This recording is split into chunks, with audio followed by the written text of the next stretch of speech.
What's going on, everybody? And welcome back to another episode of the Chatting with Cheeze podcast. I'm your host, Fat Cheeze, and y'all already know the motto: no gimmicks, only the real. And this is episode 67. Y'all know what I need from y'all, man. Smash that subscribe button. We are on our way to 400 subscribers. I'm trying to get there before the end of the year. We a little ways away, so I need y'all to do me that solid, man, and continue to smash that subscribe button. Also, like and share the content when it drops. And y'all already know, man, let's go ahead and jump right into it. So I told y'all every time I'm about to shoot an episode, either the day before or the day of, we get some breaking news or something go on that I so happen to end up speaking on when I shoot, right? So what I'm going to do is we had some breaking news today and we had some breaking news yesterday. I'm going to start with the breaking news from yesterday, and then we're going to work our way down to the breaking news that came out today. So the first breaking news from yesterday, the Giants fire head coach Ryan Daboll. So the Giants fired Daboll on Monday in the aftermath of their fourth defeat this season, featuring a blown double-digit lead in the fourth quarter in a fourth quarter meltdown. In doing so, they split up the regime that was hired 4 years ago and started off with such promise. General Manager Joe Scone's job is safe despite him owning the same 20-40-1 record as Daboll. And Scone will lead the search for a new head coach, the team announced. The first decision of the new era was to elevate offensive coordinator Mike Kafka, who has interviewed for head coach vacancies with 8 NFL franchises over the past 3 off seasons, to interim head coach. Players in the building were informed of the change just before sources told the Post and news became public. The past few seasons have been nothing short of disappointing, and we have not met our expectations for this franchise, co-owner John Mara and Steve Tisch, sorry if I pronounced that wrong, said in a joint statement. We understand the frustration of our fans, and we will work to deliver a significantly improved product. So my thoughts and reaction on Brian Daboll getting fired, honestly, I seen it coming all along. Quite frankly, I was shocked that Brian Daboll was able to keep his job after last season, and they allow him another season to, see if he could right the ship. But the writing has been on the wall all season. I said it that if the Giants had an underwhelming season, that Brian Daboll more than likely was going to lose his job. And I believe that they allowed Brian Daboll to try to hitch his wagon to Jackson Dart. And I believe that Jackson Dart is a solid quarterback. I believe that if he's developed properly, he will turn into a really good quarterback in this league. But for you, when you go to Denver and score 30-something points and allow Denver to score 30 points in just the fourth quarter alone and come back and win that ball game, and then when you go to Chicago when you're up and allow Chicago to come back and win that ball game this past Sunday, I mean, the writing is on the wall. There's time for a head coaching change. I mean, I just don't feel like there was any more the ownership or the front office needed to see to, make the decision that it was time for Brian Daboll to go. I think that Brian Daboll can go somewhere and be a good offensive coordinator for a team like he was in Buffalo prior to getting the Giants head coaching job. But everybody's not meant to be a head coach. And unfortunately, Brian Daboll got dealt a bad deal. I mean, the Giants, when you take a job like that, you understand what comes with it. You have to show promise. If not, then, unfortunately, you get the boot. I mean, you could honestly say out of Brian Daboll's entire tenure with the Giants, they only had that one good season when they made the playoffs and I believe defeated the Minnesota Vikings in the wild card round of the playoffs. That was when Daniel Jones had his best season as a Giant and Saquon Barkley had arguably his best season as a Giant. But other than that, it's been pure disappointment. The offensive line has been completely terrible since Brian Daboll has been there, and they still haven't been able to figure that out. And it's kind of hard to watch the ownership, look and see guys leave from that team and then go and produce at a very high level with other franchises. You had Saquon Barkley leave. You decided not to pay him, and you decided to pay Daniel Jones. He leaves, goes to Philly, wins the Super Bowl his first year in Philadelphia. Now you get rid of you allow Daniel Jones to leave, Daniel Jones goes to the I think he went to Minnesota for a year or whatever. Now this year he ends up with Indianapolis. Indianapolis has the best record in the AFC. You know what I'm saying? So it's like it's hard as an ownership group to sit there and watch this happen. Somebody has to be the fall guy. And unfortunately, the fall guy was Brian Daboll. And I seen it all along. I was shocked that they allowed Brian Daboll to keep his job after last season. And I said it before, some episodes back when the season first kicked off. I felt as though if they allow him to hitch his wagon to Jackson Dart, they move back up into the first round to draft him. I believe Jackson Dart should have been the starter from day one. I don't believe that they should have went out there with Russell Wilson at first, because you starting Russell Wilson already put you behind the 8 ball. And yes, Russell Wilson did have a game where he threw for 400 yards. Was it 300? I think he threw for 300 yards but it was against the Cowboys secondary, you know what I'm saying, that's been terrible all year. But other than that, Russell Wilson was abysmal.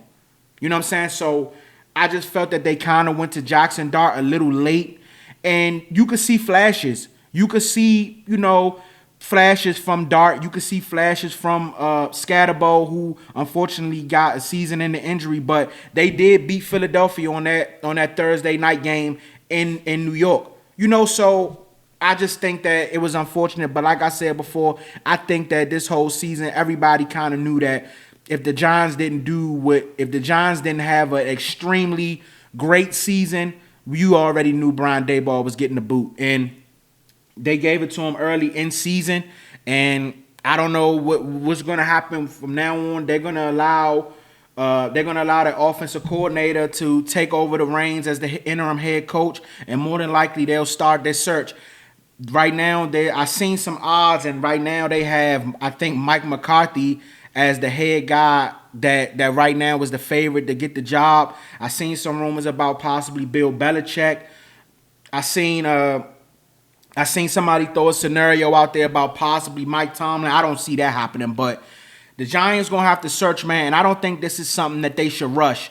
I think this is something that they should take their time with. You see that you have your quarterback of the future. I think Jackson Dart is good enough to where if he's developed properly, Jackson Dart can be the franchise quarterback for the New York Giants moving forward. You seen what Scatterbo was doing before his injury. Now you have to see how he looks when he comes back. Malik Neighbors, your star wide receiver, unfortunately went down with an ACL injury. So you have to see how he comes back. He comes back from that next year. But I think that you have to find a coach that can come in and develop your quarterback, develop the young guys, and they have to do something about that offensive line. It's been about almost five plus years since the Giants have had a decent offensive line.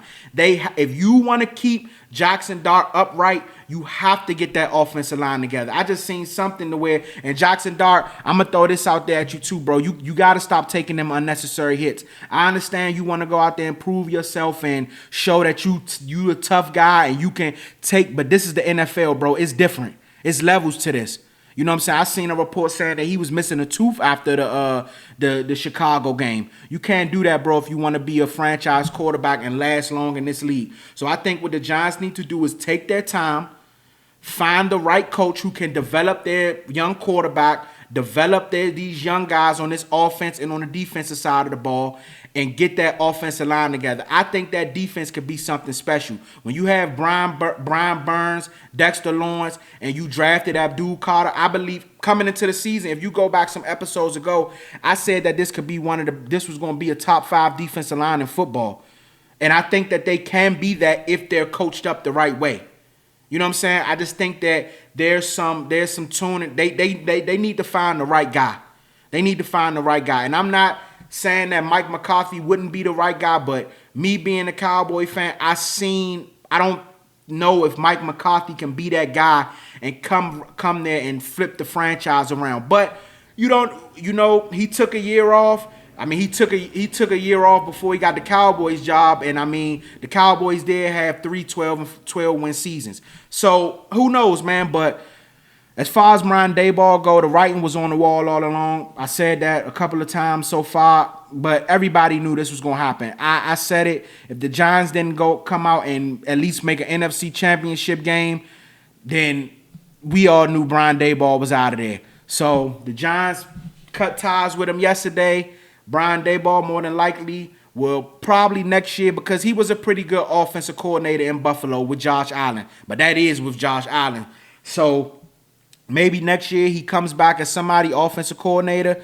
You know, we don't know. We just gotta wait and see. But I'm gonna be very interested and very intrigued on who the Giants decide to bring in as their next head coach. But as of right now, the offensive coordinator Mike Kafka is going to be the interim head coach for the remainder of the season, and Brian Daboll is out of a job. Moving on next, we're going to stick with football. So I don't know if y'all been paying attention, but the New England Patriots, man, they look real good. Now, I know a lot of people wanted to throw out that cupcake schedule, that they've been having a cupcake schedule, but they did go into Buffalo and beat Buffalo. Now, that kind of looks a little crazy. That kind of doesn't look too impressive right now, because we just watched Buffalo lose to the Miami Dolphins, get blown out actually. We watched them go on the road and lose to the Atlanta Falcons. But let's keep it 100. At that point in the season, when New England went into Buffalo and beat them, people will argue that Buffalo was the best team in football at that particular time. But yesterday they answered another call by going on the road and beating Tampa Bay in Tampa. So the question I got and the topic that I came up with is, should the New England Patriots be the favorite to come out of the AFC and go to the Super Bowl? So the Patriots have an 8-2 record and 2 pretty impressive wins on their resume. They won at Buffalo in Week 5 and won at the Tampa Bay Buccaneers on Sunday. If they were judged by the NCAA Tournament Selection Committee, both of those wins would be quad 1. Sunday wins should put the rest of the skepticism, y'all know what I'm trying to say, about the Patriots just being bad schedule merchants. The Patriots season started slow with a inexplicable loss to the Las Vegas Raiders and a home loss to the Pittsburgh Steelers in Week 3. The Raiders' loss still makes no sense. As for the Steelers, New England turned the ball over 5 times and still lost by just 7 points. That's not ideal, but it happens. Since then, the Patriots haven't lost. Drake May has become an MVP candidate. The same skepticism about the Patriots taking advantage of a soft schedule. The schedule is ranked as the easiest by DVOA by a wide margin this season. Had been used by May doubters, and that should also rest after Sunday. When he had 270 yards and 2 touchdowns, he has been consistently productive all season. The Patriots comfortably beat a Buccaneers team that is a runaway favorite to win the NFC South. New England is very good on offense, and while the defense is still a question, it has been good enough during a 7-game winning streak. The struggles of the Buffalo Bills have put the Patriots at the front of the line in the AFC East. The schedule doesn't matter. They've beaten everyone they have played for nearly 2 months. That trend seems unlikely to end anytime soon. So I'm gonna keep it all the way 100, man. And I know hindsight is 2020.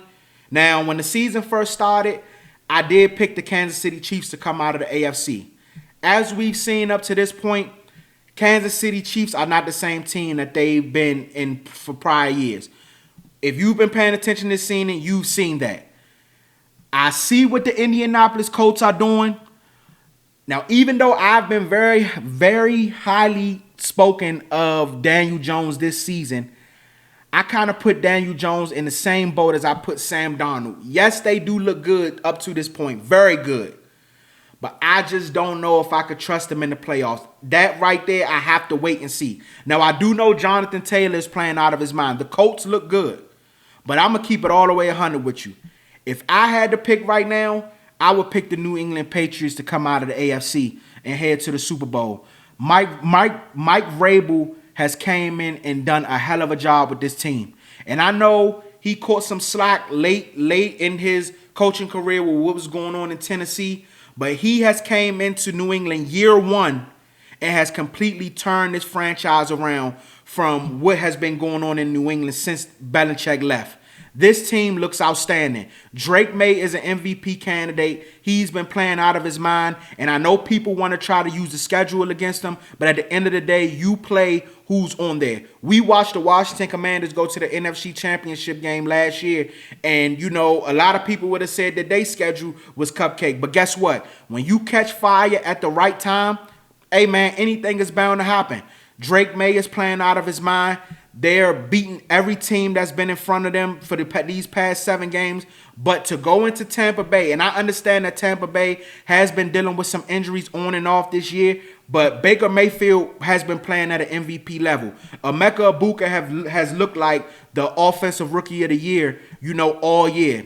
The Bucks are a solid team. Not to mention you're on the road playing them in Raymond James Stadium, and we know that the Bucks could put up points there. And for the Patriots to go there and beat them handily, eat pretty easily, you know what I'm saying, that says a lot. Drake May on the season has thrown for 2,555 yards, 19 touchdowns, and 5 interceptions. Stephon Diggs, coming back off his ACL injury, has looked like, you know, it took him a little time to get back. But Stephon Diggs has been solid. Ever since that Buffalo game where he played out of his mind, Stephon Diggs has been consistently good for these past couple of weeks. You know what I'm saying? And I feel like that's that might be Drake May's favorite target. Stephon Diggs on the season has 554 yards with 3 touchdowns. On Sunday he had 46 yards with a touchdown. You know what I'm saying? Stephon Diggs has been solid. And one thing that I like that I noticed about Drake May is he's spreading the wealth. Like everybody, it's not just he's going to one person or he's locked in on one target. Everybody's sharing the wealth. I mean, everybody's getting touches. Everybody's getting a chance to go out there and, you know what I'm saying, produce. Mac Hollins against the Tampa Bay Buccaneers on Sunday had 106 yards. Kyle Williams had 72 yards with a touchdown. And finally, and it's so crazy because this right after I dropped him off my fantasy, but Travion Henderson finally showed up, and he finally showed everybody what we've been expecting from him all season. He had 147 yards and 2 touchdowns, and Stephon Diggs said he had to get on his case in the locker room at halftime, and apparently that gave him a spot. You know what I'm saying? Gave him a spot because we've been looking for this from him all season.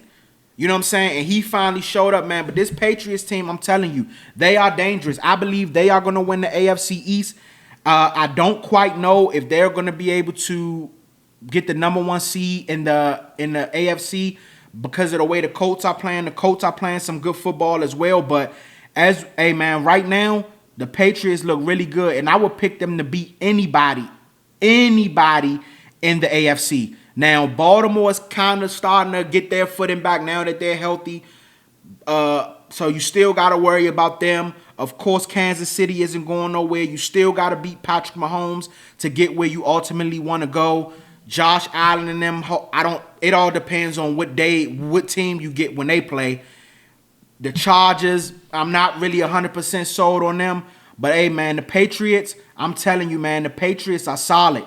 They are solid, and Drake May is playing out of his mind. Not to mention, you have other weapons like Demario Douglas, Hunter Henry. You still have Stevenson in the backfield, the running back. You know, and we got to give a shout out to Josh McDaniels, man. Josh McDaniels, hey, he calling them plays up, man. He got Drake May looking comfortable, feeling good.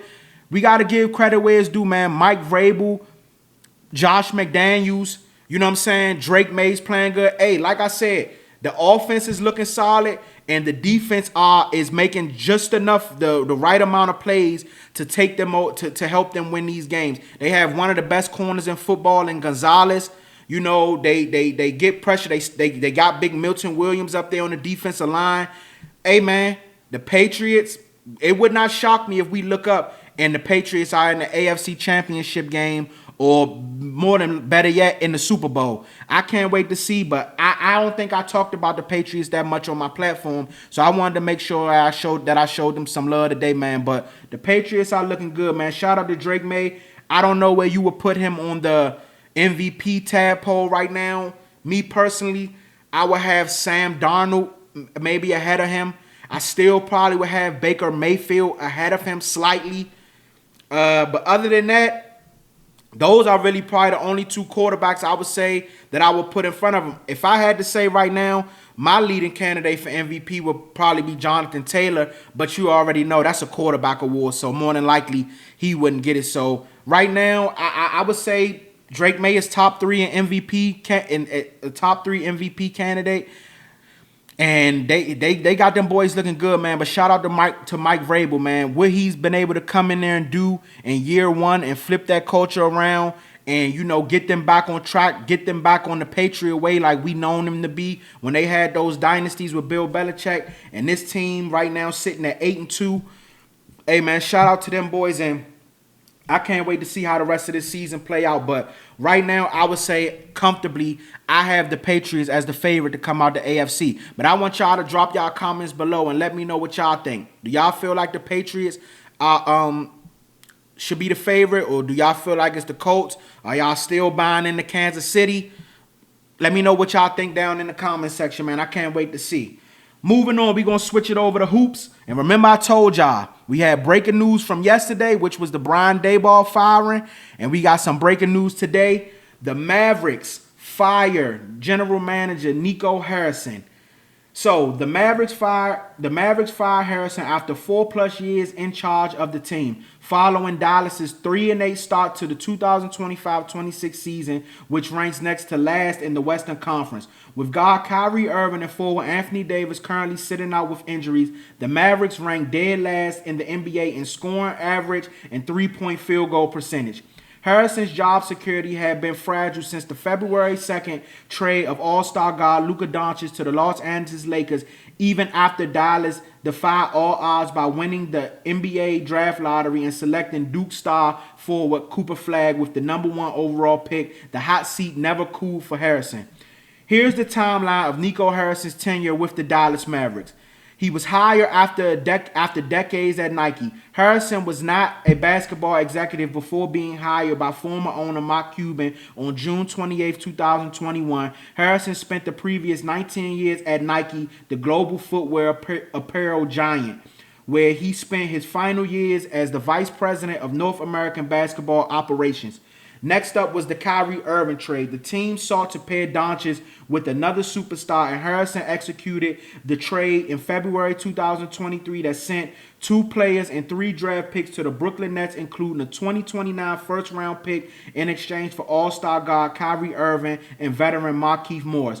The Mavericks finished that season at 38-44 and missed the postseason.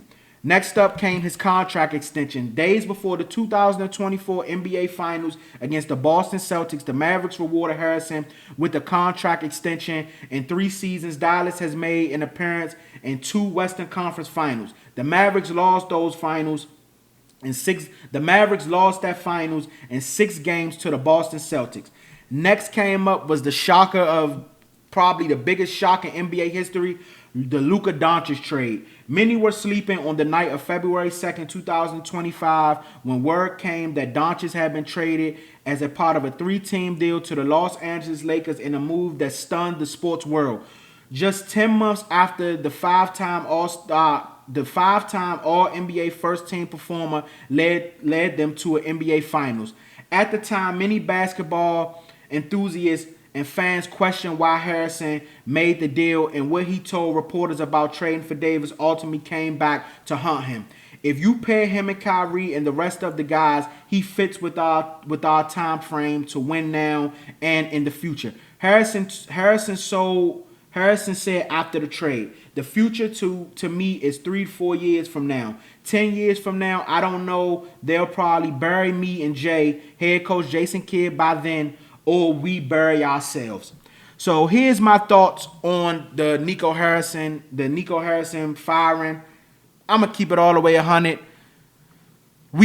I'm not going to say we knew this was coming, but I feel like the Mavericks front office had to do something.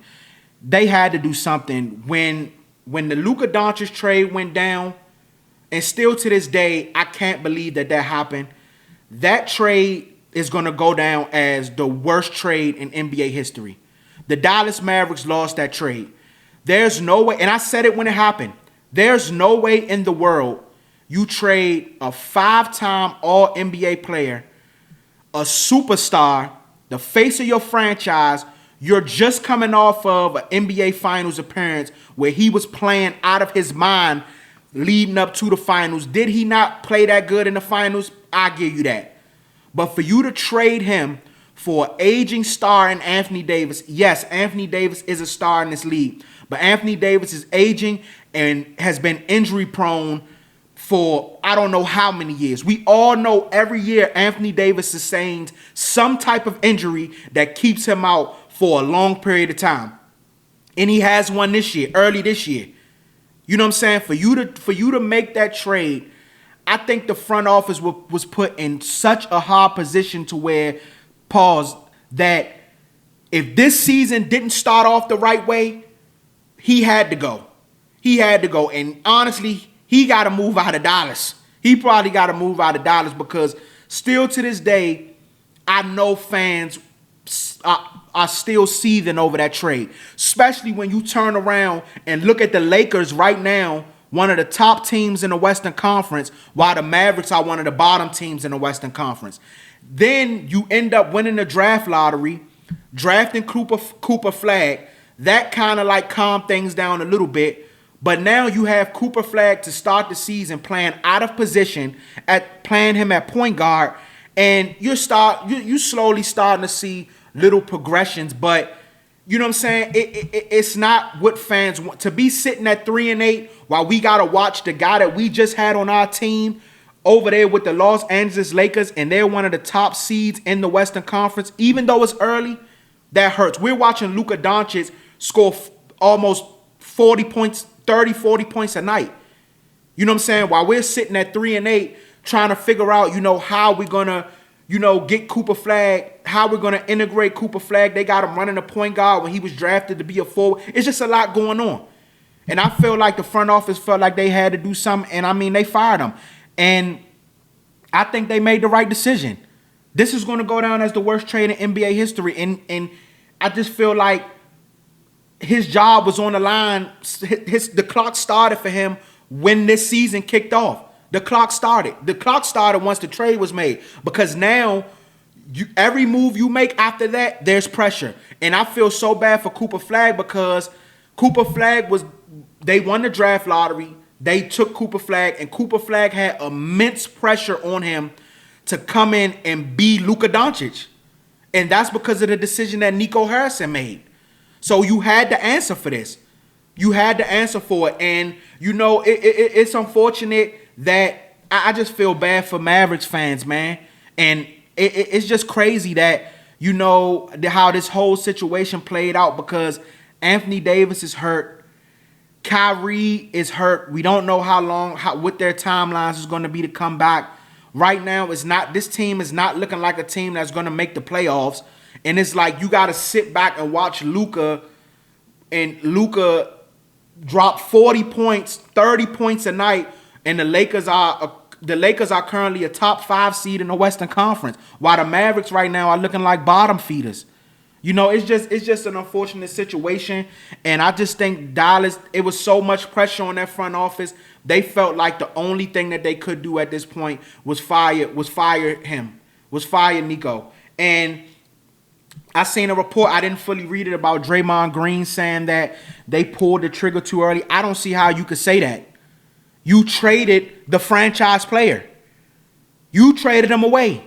And then you came out of your own mouth at a press conference after doing so, and you said that the Anthony Davis trade was for now. You felt like you guys could win with him right now. And now he's injured. You're sitting at the bottom of the Western Conference. It's like, when was going to be the right time? And I'm going to tell you also, too, Jason Kidd is on the clock. Jason Kidd should absolutely be on the clock because, we got to figure something out. I just don't understand. You have this kid, you win the draft lottery, you draft Cooper Flag, and your mindset is, okay, Kyrie Irving is not playing. You picked up D'Angelo Russell, but instead we're going to play Cooper Flag at the point guard position. I don't understand that. I don't care how good of a passer he is. with all the pressure on his shoulders to basically be the next Luka Doncic, you put him where he's the primary ball handler. He's more than likely not comfortable there. He's used to being able to run the floor and, be the forward. Now you have him running the offense. This kid is, 18 years old. You know what I'm saying? That's a lot of pressure. So it was just a lot. And right now it's not looking good. Now it's early. It is early. We're not even 20 games in. So it's early. Things could change. But I think starting off early and starting off the season the way that it is right now, I feel as though the front office and ownership, they had no choice but to fire him. They had no choice but to fire Nico because they probably felt like, man, we can't walk the streets safe if we don't do this. You know what I'm saying? So the same thing I said about Brian Daboll in my first one is the same thing I'm going to say about Nico Harrison. The writing was on the wall. The only way I felt as though he would have been able to keep his job is if the Mavericks would have came out and they would have started this season on fire. And they haven't done that. They haven't looked good. Now, like I said, you've started seeing Cooper Flag slowly progress, playing better. I think their last game against the Spurs, he had like 26 points. So you're starting to see slow progressions. He's a young kid. He has to grow. And he has to, it's the NBA. The NBA is not like college. It takes time. But, hey, man, those fans and that ownership group, after you trading away Luka, hey, they expect the results quick. And the man that you traded Luka for is injured, and we don't know how long he's going to be back. Nah, they need the answers, man. So, hey, Nico Harrison, and I'm going to be honest, I don't know if he gets another general manager job. I know Luka probably somewhere smiling, but that's how it go, man. So, Nico Harris is out as the Mavs GM. I seen something where Mark Cuban is going to look to fill the GM role. I forgot what the name is off the top of my head because there's still stuff coming out about it, but I can't wait to see how this develops, and I also just can't wait to see how the rest of this season plays itself out with the Mavericks, with Cooper Flag, and hey, man, it's just going to be crazy. Maybe this right here turn the Mavericks up. Maybe this right here turn them up. We just got to wait and see, but Nico Harrison is officially out as the Mavericks general manager, and I know a lot of Mavericks fans might be surely happy about that. So I'm going to go ahead, man, because I don't want my thing to die out on me. I'm going to go ahead and y'all know I got to give y'all these picks for the NFL this week. So let me pull this schedule up. I'm going to go ahead and run through these things as quick as possible so I can go ahead and let y'all and get y'all up out of here, man. All right, so we're going to start off with Thursday Night Football. You got the New York Jets on the road traveling to play the New England Patriots. I'm going to go with the New England Patriots in that one. I think they win that game comfortably. The New England Patriots, like I said, right now are my favorite to come out the AFC. So I'm going to go with New England in that game. Next up, we got the Washington Commanders and the Miami Dolphins playing in, I believe, the last overseas game. I think they playing in Dublin, if I'm not mistaken. Let me see if I can see real quick. I don't want to even pronounce this wrong, but I know they playing out the country. I'm going to go with the Miami Dolphins in this game. Washington, they just battling a lot of injuries. You got guys out there punching people, getting suspended. They got a lot going on. The Dolphins are going to try to ride that momentum after just blowing out the Buffalo Bills. So I'm going to go with Miami in that one. Next up, you got the Green Bay Packers on the road going up against the New York Giants. And I know right now that sounds easy to say I'm going to go with the Green Bay Packers. But I ain't going to lie, man. These last two games, Green Bay ain't looked too good. They lost to Carolina. Then they just lost last night to the Eagles, only putting up 7 points. Jordan Love haven't looked good at all. And this is the same team that did lose to Cleveland. So I'm going to go with Green Bay, but hey, it wouldn't shock me if the Giants didn't win this game. The Giants was just up on a good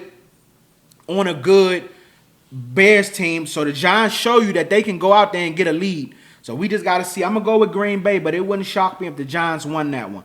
Next up, you got the Texans on the road against the Tennessee Titans. I'm going to go with the Texans in that one. That's a dumpster fire game, but I'm going to go with the Texans. The Texans did just come back to beat the Jacksonville Jaguars.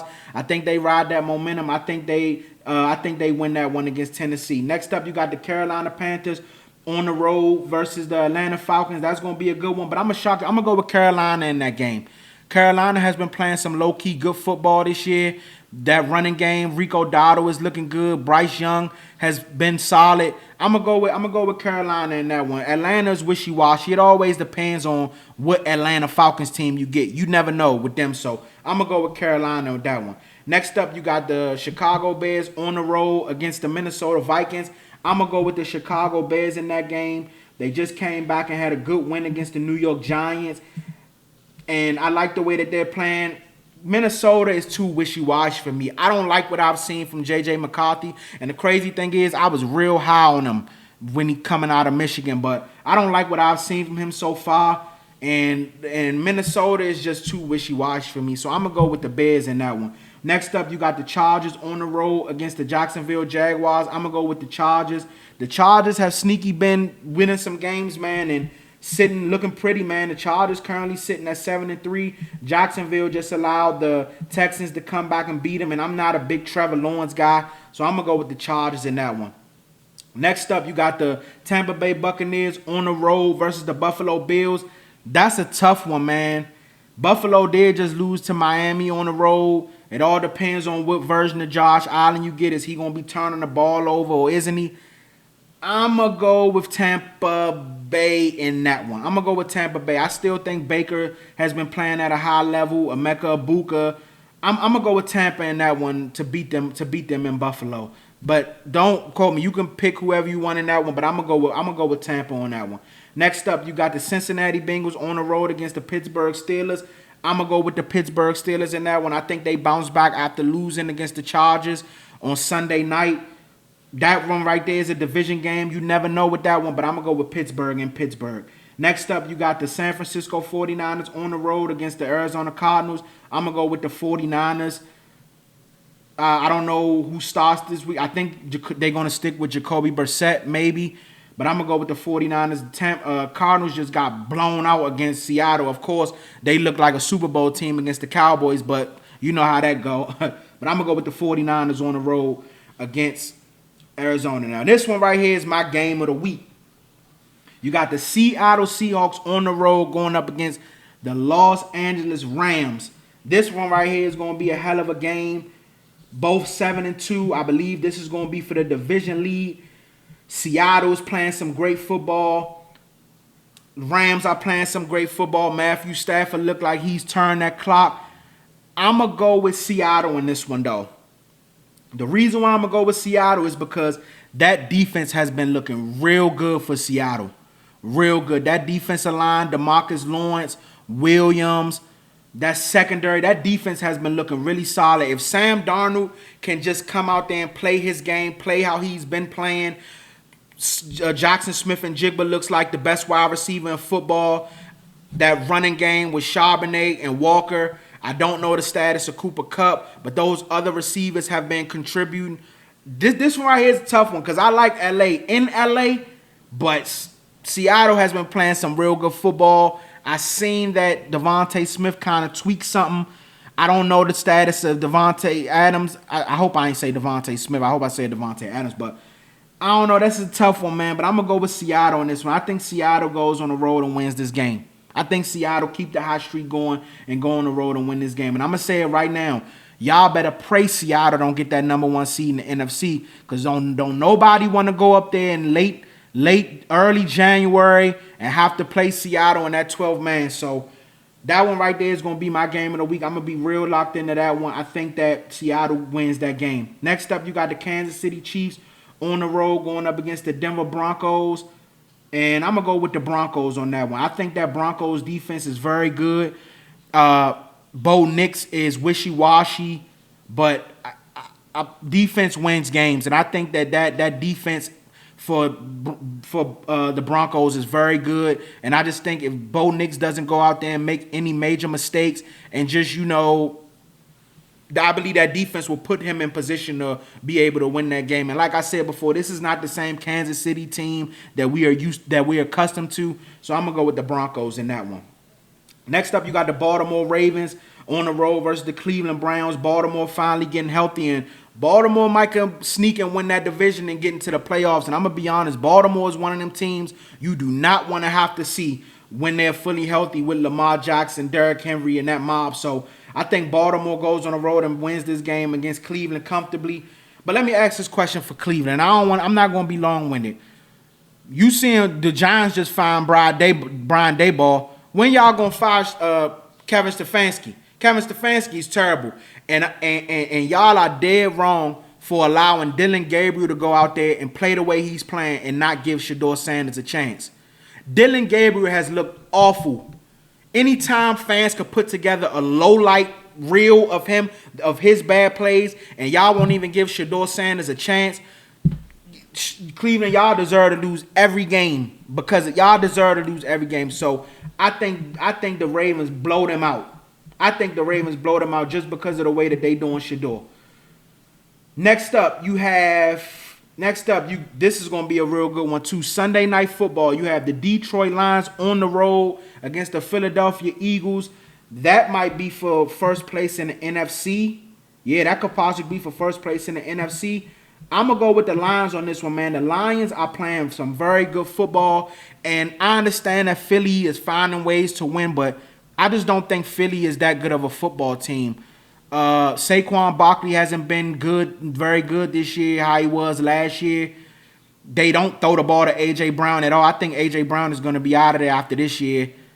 Jalen Hurts finds a way to win these games. The defense, finds a way to make plays when necessary. But I just think that this Detroit team is a buzzsaw with Jahmyr Gibbs and Montgomery, that two-headed monster in the backfield, with Williams, Amon-Ra St. Brown, Laporta, that offense and that offensive line, and that defense with Aiden Hutchinson. You got Brian Branch. That defense is solid. If Detroit can't make it to the Super Bowl this year, they never going. I'm gonna just say it like this: this team is too good to not make it to a Super Bowl. If Detroit cannot make it to the Super Bowl this year, they'll never go. But I'm gonna pick them for Sunday Night Football to go on the road and beat the Philadelphia Eagles. I think that's gonna be a hell of a game. I think it's gonna be maybe a little closer than what people, I think it's gonna be a close game, but I think Detroit pulls it out. And last but not least, you have my Cowboys on Monday Night Football coming off their bye on the road going against the Las Vegas Raiders. I'm going to go with the Cowboys to win that game. We're going to get a chance to see the addition of Quinnen Williams, Logan Wilson. We're going to see how that looks. DeMarvion Overshown has just been activated to be back this week. So we're going to see how that defense look. And the Raiders are just, they bad. Geno Smith is awful. The offensive line is terrible. The Cowboys should be able to have their way. They traded Jacoby Myers. They don't have no wide receivers really, so this should be a good one for the Cowboys. I think the Cowboys win that game, and I honestly think they win comfortably. I think Dak and that offense should be able to have their way, and I think they win that game comfortably. So those are my picks for this week, for Week 11, man. I'm going to go ahead and wrap this episode up. Like I said, y'all know I appreciate y'all for tapping in, tuning in each and every week. Y'all know where to find me. Do not forget, if you like this video, you like my content, man, smash that subscribe button. We are on our way to 400 subscribers. Also, do not forget to like and share the content when it drops. If I send it to you, man, send it out to your family, friends, whatever, man. Get me everywhere, man. So I appreciate y'all. I'll see y'all next time.